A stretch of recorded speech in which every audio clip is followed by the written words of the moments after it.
Dinas Perhubungan Banjarmasin mulai mensosialisasikan penyesuaian tarif parkir yang akan diberlakukan di tahun 2024 ini. Penyesuaian tarif parkir roda 2 yang sebelumnya Rp2.000 naik menjadi Rp3.000, sedangkan roda 4 yang sebelumnya Rp3.000 naik menjadi Rp5.000.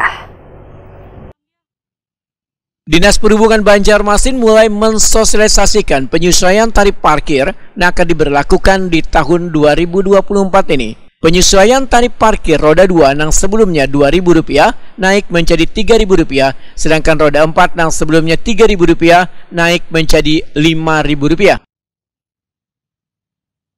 Kepala Dinas Perhubungan Banjarmasin Slamet Begjo Takuni Prima TV besukan Jumat 16 Februari 2024 memedahkan kenaikan tarif retribusi parkir ini dikarenakan sudah hampir 7 tahun belum ada penyesuaian tarif, sedangkan sesuai Perda nomor 2 tahun 2016 dan didasari atas Perda nomor 8 tahun 2011 dijelaskan paling lawas 3 tahun besaran retribusi parkir harus dievaluasi.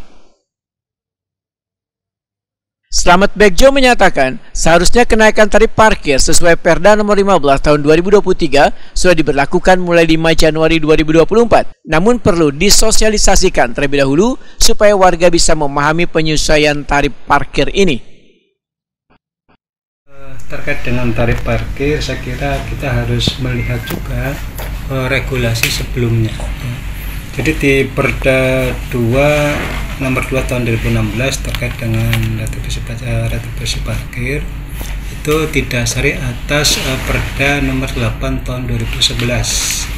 Di Perda itu ada amanah paling lawas 3 tahun itu harus dievaluasi terkait dengan besaran.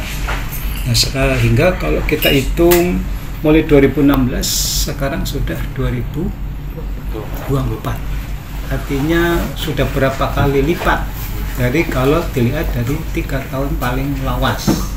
Nah, sehingga terkait dengan retribusi parkir kita coba lakukan penyesuaian ya, karena sudah cukup lawas 2016 sekarang 2024, jadi ada 8 tahun. Ini barangkali yang mendasari kita untuk melakukan penyesuaian tarif retribusi parkir.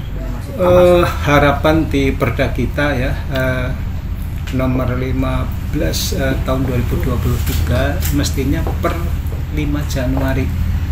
Tetapi ini kan memang merujuk kepada Undang-Undang nomor 1 tahun 2022 tentang HKPD.